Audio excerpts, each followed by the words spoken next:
بسم اللہ الرحمن الرحیم۔ ڈسکور اوریجنل کے معزز ناظرین، السلام علیکم۔ اب کس نمبر 602 ملاحظہ فرمائیں۔ اتنے بڑے کاروان کے ساتھ ہم گمنام راستوں پر بھی چھپ نہیں سکتے۔ پولیس چاہے تو ہیلی کاپٹر سے بھی دیکھ سکتی ہے۔ سفید اسٹیشن ویگن اور سفید کاروان جنگل میں صاف نظر آئیں گے۔ نیچے ہر طرف سے گاڑیاں ہمارے راستے روک لیں گی، ہمیں پتہ بھی نہیں چلے گا۔ تو پھر اب کیا کریں؟ میں نے کہا ابھی تو نازو اور گل کو آل کلیئر کا سگنل دو تاکہ وہ رامن کو سنبھال لیں۔ میرا خیال ہے کاروان میں فرسٹ ایڈ کا سامان ہوگا اور سب دوائیں ہوں گی۔ ایسے دنیا کی سیاست کرنے والے ہر چیز ساتھ رکھتے ہیں۔ وہ چاروں آپس میں سر جوڑے کیا کانفرنس کر رہے ہیں؟ ہمارے خلاف کوئی سازش؟ کالم نے کاروان میں داخل ہو کر کہا۔ میں نے کہا میں ان کی سازش سے نمٹ لوں گا۔ مجھے قریب آتا دیکھ کر وہ خاموش ہو گئے۔ ٹام مجھے ان سب میں زیادہ کمینہ اور کینہ پرور ہی نہیں، بے وقوف بھی لگتا تھا، اور نادان دشمن ہی زیادہ خطرناک ہوتا ہے۔ جو سوچے سمجھے بغیر کوئی قدم اٹھاتا ہے تو اپنا نقصان نہیں دیکھتا، سب کو مروا دیتا ہے۔ البرٹ نسبتاً ٹھنڈے دماغ کا آدمی تھا، مگر اس کی عادت کسی پر حکم چلانے کی نہیں تھی۔ چنانچہ ٹام اگر غلط رائے بھی دیتا تھا تو منوا لیتا تھا۔ جین اور ماریا صرف کٹ پتلی تھی یا خوبصورت گڑیاں جن کے جسم ہی ان کا سارا اثاثہ تھے۔ وہ اپنی عقل کو کہیں استعمال کرنے کی ضرورت بھی محسوس نہیں کرتی تھی، اور شاید اس کی اہل بھی نہیں تھی۔ چلو دوستو، بلا ٹلی، میں نے خوش دلی سے کہا۔ بلا نازل ہی کیوں ہوئی تھی؟ ٹام نے کہا۔ کوئی بلا کسی پر پوچھ کے نازل نہیں ہوتی۔ اگر تم سوچنے بیٹھ جاؤ کہ زلزلہ کیوں آیا تو ملبے میں دب جاؤ گے، اور سیلاب کی وجہ دریافت کرتے رہ گئے تو بہہ جاؤ گے۔ اچھی بات یہ ہے کہ ہم عقل سے کام لے کر بچ گئے، ورنہ ان کی غلط فہمی۔ مجھے یقین ہے وہ غلط فہمی کی بنا پر نہیں آئے تھے۔ ٹام نے میری بات کاٹ دی۔ جہنم میں جائے تمہارا یقین اور تم۔ میں نے کہا میں تمہاری بات کو اہمیت نہیں دیتا۔ تمہیں کیا معلوم کہ ہمارے درمیان کیا بات ہو رہی تھی؟ پھر تم نے یہ نتیجہ کیسے اخذ کیا؟ پھر تم نے اس مردہ کتے کی لاش کیوں رکھی؟ میں نے ٹام کے منہ پر باکسنگ کا پنچ مارا۔ وہ لڑکھڑا کے پیچھے گرا اور منہ پر ہاتھ رکھ کے سہلانے لگا۔ اس کا ہونٹ پھٹ گیا تھا اور منہ سے خون جاری ہو گیا تھا۔ اس کے جبڑے ٹوٹے نہیں تھے مگر دانت ضرور ہل گئے تھے۔ اس نے مجھے خون آشام نظروں سے گورتے ہوئے اپنے ساتھیوں کو گالی دی۔ خاموش کھڑے دیکھ رہے ہو تم؟ میں نے کہا یہ سمجھدار لوگ ہیں، اسی لیے ابھی تک محفوظ ہیں۔ تم کو میں آخری بار تنبیہ کرتا ہوں کہ کسی بھی پاکستانی، ہندوستانی یا ایشیائی کے بارے میں بات کرتے ہوئے کوئی غلط لفظ منہ سے نہ نکالو، ورنہ اگلی مرتبہ میں تمہارا منہ نہیں گردن توڑ دوں گا۔ ابھی سے پہلے کہ میں تمہیں لات مار کے اٹھاؤں، تم خود اٹھو اور گاڑی میں بیٹھ جاؤ۔ البرٹ نے اپنے ساتھی کی مدد کی اور اسے ڈرائیونگ سیٹ پر اپنے ساتھ بٹھا لیا۔ ان سب کے لیے سب سے بڑی مشکل یہ بن گئی تھی کہ میں ان کی زبان سمجھتا تھا، چنانچہ نہ وہ میرے سامنے کوئی ایسی ویسی بات کر سکتے تھے اور نہ کھل کر اپنے جذبات کا اظہار کر سکتے تھے۔ لیکن اس کے برعکس ہم اردو یا انگریزی میں کچھ کہتے تھے تو وہ بے بسی سے منہ تکنے کے سوا کچھ نہیں کر سکتے تھے۔ جین اور ماریا واپس کاروان میں چلی گئیں۔ البرٹ نے گاڑی آگے بڑھا دی۔ پچھلی نشست پر اب میں اکیلا تھا۔ میں نے ٹانگیں پھیلا کے سگریٹ جلا لی۔ کوئی حماقت کرنے سے پہلے دیکھ لینا کہ میں واقعی سو رہا ہوں یا مکر کر رہا ہوں، میں نے کہا، یا مر گیا ہوں۔ تم اتنی آسانی سے اکیلے مرنے والے نہیں ہو، ٹام پھر بولا۔ میں نے ہنس کے کہا تم دعا کرو، مگر اس سے کوئی فرق نہیں پڑے گا۔ باقی 3 رہ جائیں گے اور ان میں سے ایک لڑکی بچ گئی تو وہ بھی تم چاروں سے نمٹ لے گی۔ البرٹ نے کہا، کیا تم بتاؤ گے کہ پولیس کیوں آئی تھی؟ ان سے بحث کیا ہوئی؟ میں نے کہا سوری، میں اس موضوع پر بات کرنا پسند نہیں کروں گا۔ یہ پوچھنے میں کوئی حرج ہے کہ اس لڑکے کو پولیس تمہارے سپرد کیوں کر گئی جو انتہائی زخمی حالت میں تھا؟ حرج تو ہے، میں نے کہا۔ تم غور کرو تو تمہیں ٹام کا جبڑا سوجا ہوا نظر آ جائے گا، مگر شرافت سے بات کی ہے تم نے، اس لیے ایک جواب حاضر ہے، وہ میرا کزن ہے۔ پولیس نے بڑی مشکل سے ہمیں تلاش کیا اور اسے ہم تک پہنچایا۔ بڑی فرض شناس اور خدمت خلق کرنے والی پولیس ہے ہماری، خدا ترس اور ایماندار، اس میں کیا شک ہے؟ البرٹ نے تن سے کہا۔ اب تمہارے تجسس کو رفع کرنے کے لیے میں یہ بھی بتا دیتا ہوں کہ میرا یہ کزن کیسے زخمی ہوا۔ وہ مجھے معلوم ہے، تمہیں غلط معلوم ہوا ہے، میں نے اسے ڈانٹ کر کہا۔ اصل بات یہ ہے کہ وہ جنگل سے گزر رہا تھا، اچانک اس پر ایک آدم خور شیر نے حملہ کر دیا۔ چونکہ وہ میرا کزن ہے اس لیے شیر کو بھی گدھا سمجھتا ہے۔ اس نے مقابلہ کیا اور لاتیں مار مار کے شیر کی ہڈیاں توڑ دیں۔ اس میں خود بھی معمولی سا زخمی ہوا۔ البرٹ سامنے دیکھتا رہا۔ ٹام ایک رومال منہ پر رکھے بار بار کھڑکی سے تھوکتا رہا۔ انہوں نے میری فضول بکواس پر کسی قسم کے تبصرے سے گریز کیا۔ ٹام، کیا تم یہ سمجھ رہے ہو کہ میں نے جھوٹ بولا ہے؟ ٹام نے مجھے گور کے دیکھا۔ میرا دماغ خراب نہیں ہے، پہلے ثابت کرو کہ دماغ ہے تمہارے پاس۔ میں نے کہا، اوکے، دماغ بھی نہیں ہے میرے پاس۔ تم میرا دوسرا جبڑا توڑنے کا فیصلہ کر چکے ہو تو بہانے تلاش مت کرو۔ وہ بگڑ کے بولا، تم مجھے بہانے باز کہہ رہے ہو؟ خیر، اس وقت میں آرام کر رہا ہوں اور پیشیمانی کے رد عمل کا شکار ہوں۔ میں سوچ رہا ہوں کہ اپنے رویے کی تلافی کیسے کروں۔ میرے دل میں رحم دلی اور دوستی کے جذبات ابل رہے ہیں۔ میں چاہتا ہوں کہ تم مجھے جوابی پنچ مارو اور میرا جبڑا ہلا دو۔ اس طرح ہم پھر پرانی دوستی کی سطح پر آ جائیں گے۔ میں نے کہا۔ ٹام خون کے گھونٹ پی کے میری باتوں کو نظر انداز کرتا رہا۔ البرٹ اسے ضبط سے کام لینے کی تلقین کے طور پر دوستانہ انداز میں خاص سے دھمکی دے چکا تھا۔ 1 گھنٹے بعد جب ہم 50 کلومیٹر سے زیادہ فاصلہ طے کر چکے تھے، ہمارا گزر ایک قصبے سے ہوا۔ وہاں سے سڑک دائیں اور بائیں جانب 2 حصوں میں تقسیم ہو جاتی تھی۔ البرٹ نے نقشہ دیکھتے ہوئے دائیں طرف والی سڑک کا انتخاب کیا، مگر میں نے اسے بائیں طرف چلنے کا مشورہ دیا۔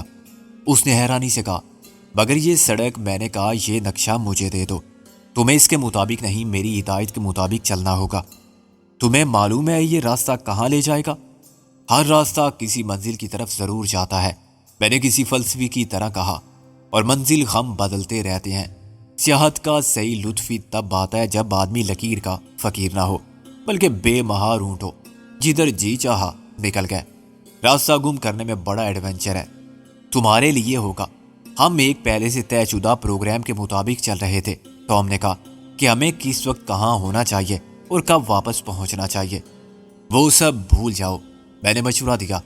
سفر میں ایسے غیر متوقع حادثات پیش آ جاتے ہیں تو پروگرام بدل جاتا ہے۔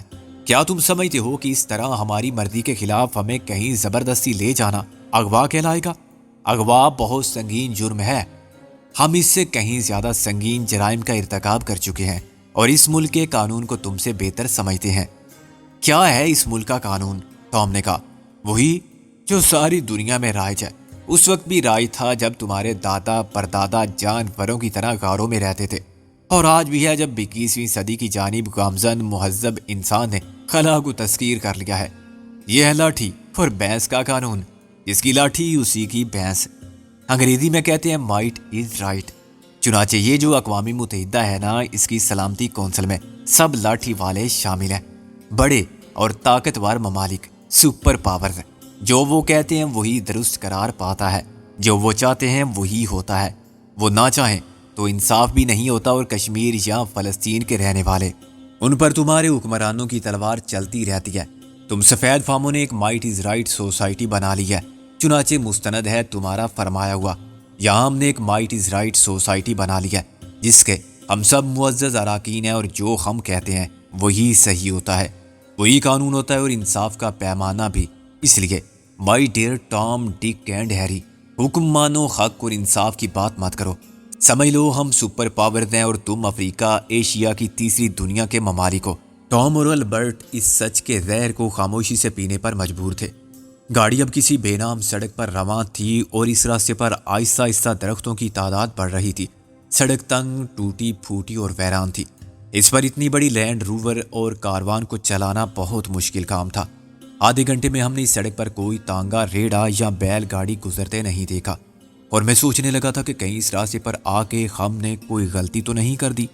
ایسا نہ ہو اچانک ہم کسی خطرناک یا ممنوعہ علاقے میں داخل ہو جائیں۔ سڑک اچانک ختم ہو گئی۔ گھنا جنگل جو ہمارے دائیں بائیں ساتھ تھا سامنے بھی آ گیا۔ ایک بہت بڑے درخت کے گرنے سے راستہ مسدود ہو گیا تھا۔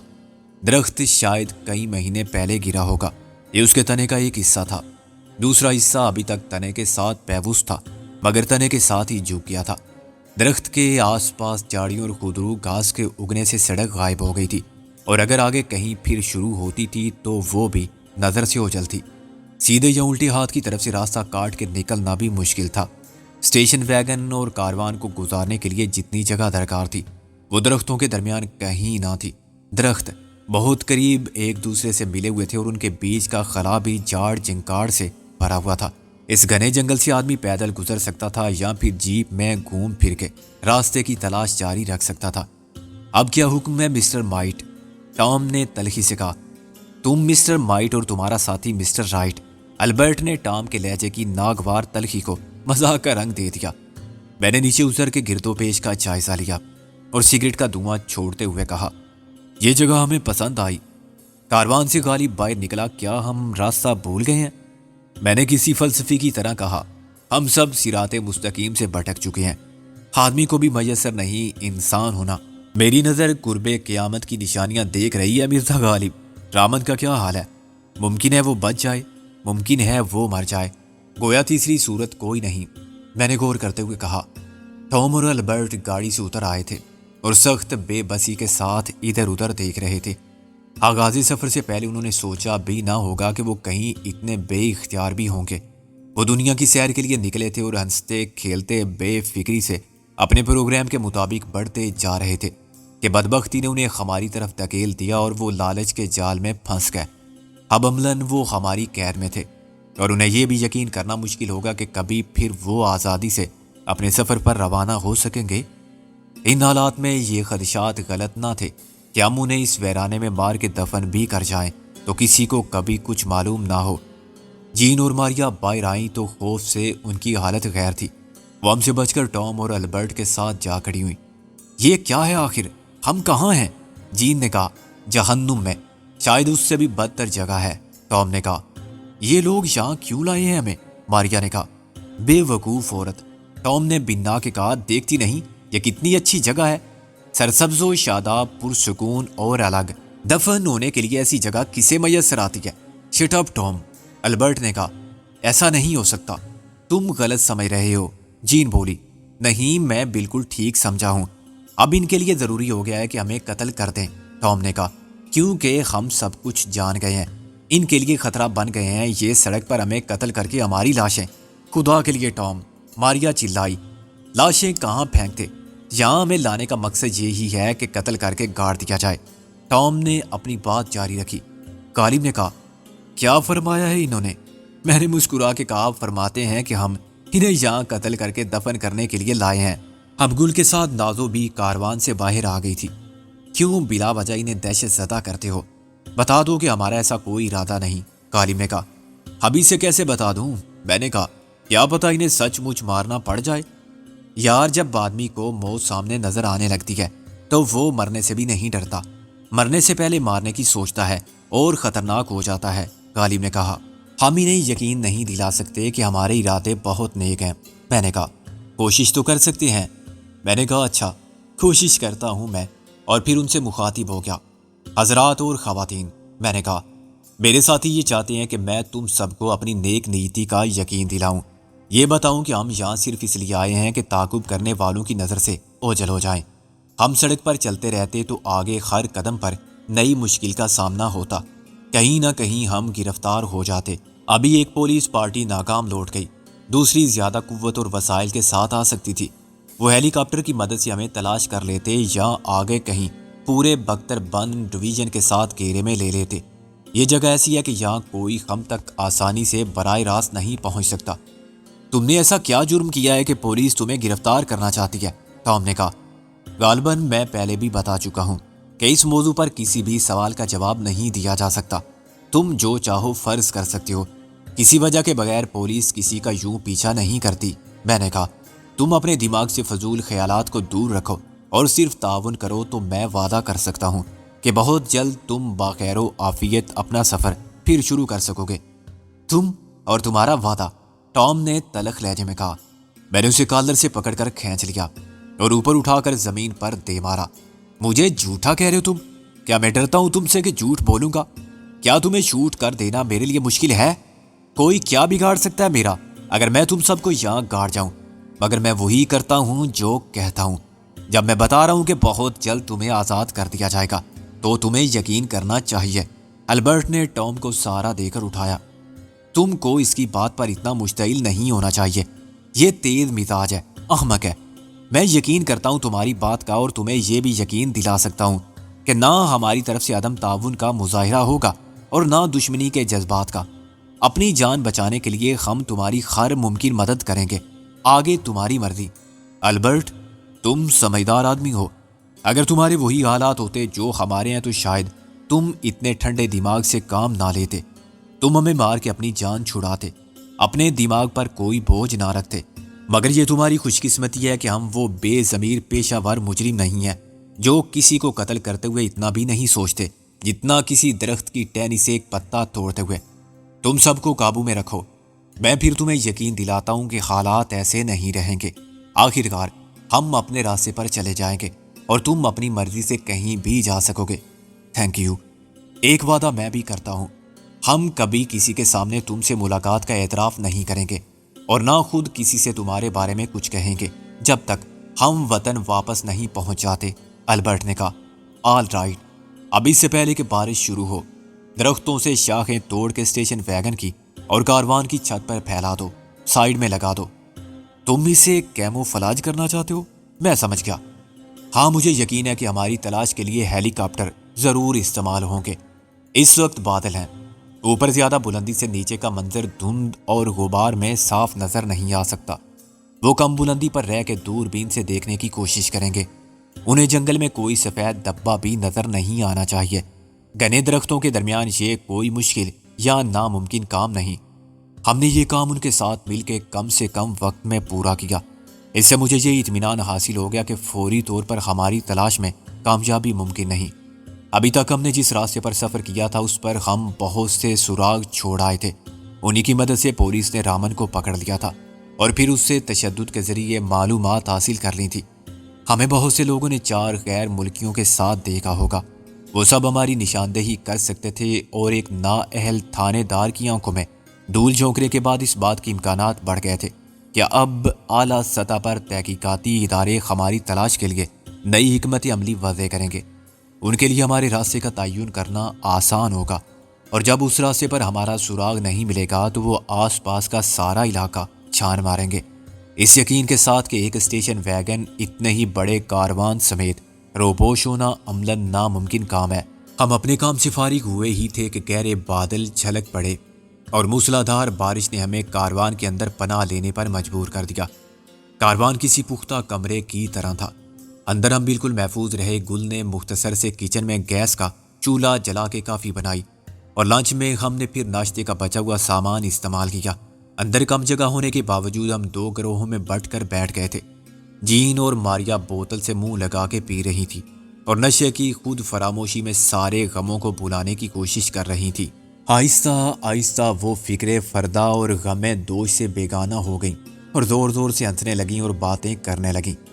اچھی بات یہ تھی کہ میرے سوا کوئی ان باتوں کا مطلب نہیں سمجھ رہا تھا، ورنہ صورتحال خراب ہو جاتی۔ نشے نے ان کی زبانوں کو آزاد کر دیا تھا اور ان کی تمام گفتگو فحاشی کے زمرے میں آتی تھی۔ ٹام بھی پی رہا تھا، مگر نشے نے اسے اتنا سنجیدہ کر دیا تھا کہ وہ مغموم نظر آتا تھا۔ اس نے دونوں لڑکیوں کو چپ کرانے کی کوشش کی۔ کیوں ہنسی آ رہی ہے تمہیں؟ بہت انجوائے کر رہی ہو اس صورتحال کو۔ البرٹ نے اسے روک دیا۔ انہیں مت روکو، اس طرح یہ ایزی ہو جائیں گی، انہیں ریلیکس کرنے دو۔ ٹام کی آنکھوں سے آنسو بہنے لگے۔ معلوم نہیں کوئی کیسے ریلیکس کر سکتا ہے جب موت سامنے ہو اور قاتل آزاد ہو۔ معلوم نہیں میں گھر سے نکلا ہی کیوں تھا، معلوم نہیں تم پیدا ہی کیوں ہوئے تھے۔ جین اس کا مذاق اڑانے لگی۔ کون سا گھر تھا تمہارا ٹام؟ ٹام نے کہا، ہم شادی کر لیتے تو ہمارا گھر ہوتا، ہم کبھی گھر سے نہ نکلتے۔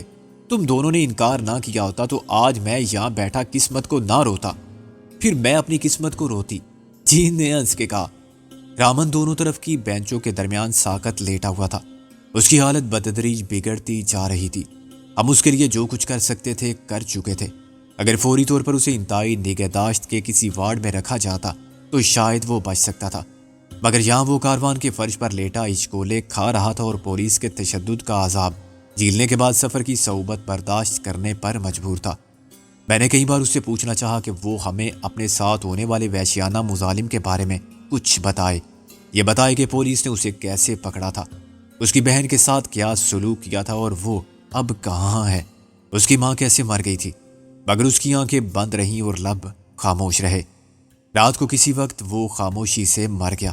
ہمیں بالکل پتہ نہ چلا کہ اس کے تنے داغ داغ کے زندان سے روح نے کب آزادی حاصل کی اور رامن کے لیے دنیاوی عذاب کب ختم ہوا۔ ایک بار اچانک میں نے محسوس کیا کہ سانس کی آمد و رفت کی علامات مفقود ہیں، اور نبض دیکھنے سے مجھے اس کی موت کا یقین آیا۔ اس کا بدن ابھی تک گرم تھا، شاید 1 منٹ پہلے یا چند سیکنڈ پہلے وہ زندہ تھا۔ اس کی موت نے گل اور نازو کے اعصاب کو جھنجھوڑ ڈالا۔ وہ پھوٹ پھوٹ کر رونے لگی۔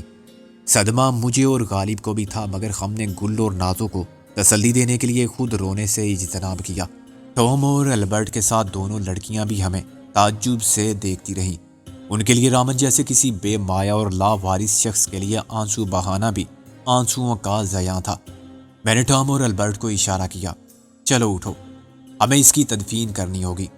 ٹام نے غصے سے کہا، اس وقت بارش میں؟ میں نے کہا، تم مٹی کے پتلے نہیں ہو کہ پانی میں پگھل جاؤ گے۔ کیا ضرورت ہے آخر اس کی؟ جب تم مرو گے تو تمہیں دفن کرنا نہ کرنا تمہارے ان لوائقین کی مرضی ہوگی۔ ابھی یہ میری مرضی کی بات ہے۔ اگر تم شرافت سے نہ اٹھے تو میں تم کو بھی اس کے ساتھ دفن کر دوں گا، میں نے دھاڑ کر کہا۔ وہ بادلے نخواستہ اٹھے۔ شدید بارش میں ہم نے ایک جگہ تلاش کی جو درختوں کے نیچے تھی۔ وہاں ایک گڑھا پہلے سے موجود تھا۔ ہم نے رامن کو اس میں لٹایا اور اس کے اوپر مٹی، خس و خاشاک اور پتھر پھیلا دیے۔ یہ آخری رسوم نہ ہمارے عقیدے کے مطابق تھیں اور نہ رامن کے مذہب کے مطابق، مگر ہم نے اس کی لاش کو جنگلی جانوروں کی دست برد سے محفوظ کر دیا تھا۔ ہم بھیگے ہوئے سخت بوجھل دل کے ساتھ واپس آئے اور پھر خاموش بیٹھ گئے۔ گل اور نازو آنسو بہا کے چپ ہو گئی تھی، مگر ہماری طرح ڈپریشن کا شکار تھی۔ رامن کی موت کے جذباتی صدمے نے ان سے قوت برداشت چھین لی تھی، اور ماحول کی پورا سے وحشت ان کے حوصلے پست کر رہی تھی۔ باہر بارش کا شور تھا، مگر اندر سکوت تھا، اور ہم سب اپنی اپنی سوچ کے آزار میں مبتلا تھے۔ آخرکار گل نے اس سکون کو ایک آب بھر کے ختم کیا۔ بھائی سکندر، کیا ہم کبھی کیا؟ میں نے کہا، جو کہنا ہے کہہ دو۔ نہیں، کچھ نہیں۔ وہ سر جھکا کے ایک پاؤں کے ناخن صاف کرنے لگی۔ میں سمجھ گیا گل، تم پوچھنا چاہتی ہو کہ ہم یہاں سے کب نکلیں گے اور کیسے؟ نکل کے کہاں جائیں گے؟ آگے یا واپس اسی راستے پر جس پر چل کے ہم یہاں تک پہنچے ہیں؟ واپس کیسے جا سکتے ہیں ہم؟ غالب نے کہا۔ جیسے رابعہ چلی گئی، نازو نے کہا۔ میں نے حیرانی سے دیکھا، یہ تم کہہ رہی ہو نازو؟ کیا میں نے روک رکھا ہے تمہیں؟ تم جب چاہو جا سکتی ہو، اکیلی یا غالب کے ساتھ، مگر مجھے آگے جانا ہے۔ میں اکیلا بھی جاؤں گا۔ محسن میرا انتظار کر رہا ہوگا۔ میں اس کے بیوی بچوں کو نہ بچا سکا، یہی دکھ کیا کم ہے؟ محسن کو کیسے چھوڑ جاؤں میں آپ کے ساتھ ہوں بھائی سکندر، گل نے کہا۔ تو کیا میں نازو کے ساتھ واپس جا رہا ہوں؟ غالب نے برہمی سے کہا۔ یہ جاتی ہے تو جائے، جہنم میں جائے۔ نازو پھوٹ پھوٹ کر رونے لگی۔ وہ ہسٹریا سے مغلوب ہو گئی تھی۔ دیکھو ذرا ہم اس وقت کہاں ہیں، کیا ہیں، کہاں گیا وہ مقصد جو بہت عظیم تھا؟ کہاں ہے ہمارا عزم اور حوصلہ؟ ہم اپنی جان بچاتے پھر رہے ہیں، ہر طرف سے شکاری آگے بڑھتے چلے جا رہے ہیں، اور ہم بھاگتے رہنے کے سوا کچھ بھی نہیں کر سکتے۔ اس سے تو یہ بہتر ہے کہ ہم مقابلہ کریں اور مارے جائیں۔ آخر کب تک اس بزدلی کے ساتھ جئیں گے ہم؟ فرار کے راستے بھی تو بند ہوتے جا رہے ہیں۔ میں نے محسوس کیا کہ اس وقت نازو کو تسلی اور دلاسے کی ضرورت ہے۔ یہ شدید مایوسی کا رد عمل تھا کہ وہ اپنی فطرت کے خلاف باتیں کر رہی تھی۔ یہ لڑکی کیوں رو رہی ہے؟ جین نے کہا۔ میں نے اسے سختی سے جھڑک دیا، تم اسے سنبھالو، جو تمہارے سامنے بیٹھا آنسو بہا رہا ہے، ہماری فکر مت کرو۔ یہ سب تمہاری وجہ سے ہوا، اپنے ساتھ ہمیں بھی مروا دیا تم نے، ماریا نے چیخ کر کہا، اور شراب کی خالی بوتل میرے سر پر مارنے کے لیے لپکی۔ تم منحوس شیطان! میں نے ایک جامپڑ مار کے اسے واپس کر دیا۔ وہ ٹام پر گری اور ٹام نے اسے سنبھال لیا۔ کم آن بیبی، ان لوگوں سے بات کرنے کا کوئی فائدہ نہیں، مجھ سے بات کرو۔ بولو، تم کرو گی مجھ سے شادی جب ہم واپس جائیں گے؟ ہم کبھی واپس نہیں جائیں گے، مجھے معلوم ہے، ماریا نے زارو قدار روتے ہوئے کہا۔ غالب نے اب نازو کو خاموش کرانے کی کوشش کا آغاز کر دیا تھا۔ اس نے نازو کے آنسو پونچھے اور اسے تسلی دینے لگا۔ نازو میری جان، سب ٹھیک ہو جائے گا بہت جلد۔ یہ ہوتا ہے زندگی میں، ناکامی کے بغیر کامیابی کا تصور ہی ممکن نہیں۔ آزمائش کا یہ دور کچھ طویل ضرور ہو گیا ہے، مگر اس سے بد دل ہونے کی ضرورت نہیں۔ ہمیں تو اپنے حوصلے کا سرمایہ ایسے ہی آڑے وقت میں استعمال کرنا چاہیے۔ میں نے اس کا ہاتھ اپنے ہاتھ میں لے کر کہا، بہت جلد ہم سب پھر اکٹھے ہو جائیں گے۔ سوچو، ہم نے مل کے کتنے بار کے سر کیے تھے، کہاں کہاں وطن کے دشمنوں کی شکست دی تھی، ان کی بے پناہ طاقت کے غرور کو خاک میں ملا دیا تھا۔ اپنی ہر کامیابی کا شمار کرو اور سوچو کہ کیا ہم خسارے میں رہے؟ کچھ لوگ ہم سے ضرور بچھڑے، بڑے اچھے لوگ تھے سب، استاد ٹیڈی سے لے کر شیلا تک، شیش ناگ جیسے ڈاکو سے لے کر اس معصوم بچے تک جو شیلا اور محسن کی محبت کا ثمر تھا، مگر ان کی موت بھی کتنی اچھی تھی۔ ایک مقصد کی خاطر جان دے دی سب نے، اور یہ مقصد ان کے جذبے سے عظیم تھا۔ وہ سب شہید ہوئے، ان کو مردہ مت سمجھو، وہ ہمارے درمیان نہ صحیح ہمارے ساتھ ضرور ہیں اور ہمیشہ رہیں گے۔ پھر غالب نے کہا، دیکھو یہ گل کتنی پرسکون ہے اور پر امید ہے، حالانکہ یہ پہلے ناگ منی تھی۔ گل بانو بن کے اس نے کیا پایا، یہ اس سے پوچھو۔ ہم سب نے کچھ کھو کے بہت کچھ پایا ہے، اور جو پایا ہے اسے سفر کے اس مرحلے پر گنوا نہیں سکتے۔ یوں سمجھو کہ سفر کی پہلی منزل ہم نے بہت پہلے پا لی تھی، جب ہم نے اپنے وطن کی سرحد عبور کر کے دشمن ملک کی زمین پر قدم رکھا تھا۔ دوسرا مرحلہ ہم طے کر چکے ہیں۔ ہم نے دلاور اور تریونی کے اتحاد کو انتشار میں بدل دیا ہے، ان کی ہر مذموم کوشش کو ناکام بنا کے اتنے وسائل اور اتنی قوت رکھنے والے اسلحے کی ایک بھی کھیپ مشرقی پاکستان نہیں پہنچا سکے۔ انہوں نے کروڑوں کا نقصان اٹھایا اور ہمیں اپنے راستے سے ہٹانے کے لیے کیا کچھ نہیں کیا، مگر آج کامران کون ہے؟ تریونی روتا ہے کہ دلاور نے اسے تباہ کر دیا۔ دلاور کا سب سے بڑا دشمن وہ خود ہے، اور دلاور لاپتہ ہے۔ میں نے محسوس کیا کہ ناقائق کا اعادہ نا امیدی کی دھند صاف کر رہا ہے، اور مایوسی کے رد عمل کا بوجھل پن ختم ہو رہا ہے۔ آہستہ آہستہ نازو کا اور اس کے ساتھ گل کا چہرہ مستقبل پر یقین کی روشنی سے منور ہونے لگا۔ جذباتی کمزوری کی جس لہر نے نازو کو احساس شکست سے دوچار کیا تھا، وہ گزر چکی ہے۔ نازو کی کیفیت ڈراؤنا خواب دیکھنے والے جیسی تھی، جو آنکھ کھلنے کے بعد خدا کا شکر بجا لاتا ہے کہ وہ محض خواب تھا، اور زندگی تو وہی ہے، جینے کے قابل پرکش شور ایک مقصد کے لیے جد و جہد اور جد و جہد کے انعام کا سلسلہ۔ میں نے اپنی بات جاری رکھی، یہاں سے ہمارے سفر کا تیسرا مرحلہ شروع ہوتا ہے۔ اب ہم مشرقی پاکستان پہنچ کے اس جہاد میں شریک ہوں گے جو ہمارے ہم وطن غداروں کے خلاف کر رہے ہیں، بیرونی مداخلت کار، تخریب پسند اور علیحدگی کے جذبات کی آگ بھڑکانے والوں کے خلاف، ان کے خلاف جنہوں نے روز اول سے پاکستان کے وجود کو تسلیم نہیں کیا تھا اور آج بھی مسلم قومیت کے اجتماعی شعور سے خائف رہتے ہیں، ڈرتے ہیں کہ کہیں اسلام کا رشتہ اتنا مضبوط نہ ہو جائے کہ مسلم ممالک کا بلاک سب سے بڑی سپر پاور بن جائے۔ اس رشتے کو سبوتاز کرنے کے لیے وہ ساری دنیا میں سرگرم عمل ہے۔ وہ اسرائیل کے ہاتھوں عربوں میں انتشار پیدا کرتے ہیں، مغربی اور مشرقی پاکستان کو الگ کرنا چاہتے ہیں۔ ایران عراق کے درمیان شط العرب کا جھگڑا ہو یا کشمیر کا مسئلہ، سب کی زد میں مسلمان ہی آتے ہیں۔ مجھے یقین ہے کہ ہم ان کے نرگے کو توڑ کر نکل جائیں گے، اور پھر سب اسی مرکز پر اکٹھے ہو جائیں گے جہاں سے ہماری جد و جہد کا آخری مرحلہ شروع ہوگا۔ نہیں، آخری مرحلہ اس کے بعد آئے گا، مکمل فتح کے بعد، جب ہم سرخ روح لوٹیں گے، واپس وطن جائیں گے اپنے گھر، غالب نے کہا۔ نازو نے اپنا چہرہ دونوں ہاتھوں سے چھپا لیا۔ مجھے بہت شرم آ رہی ہے۔ یہ تو بڑی اچھی بات ہے، لڑکیوں کو بے شرم نہیں ہونا چاہیے، غالب نے کہا۔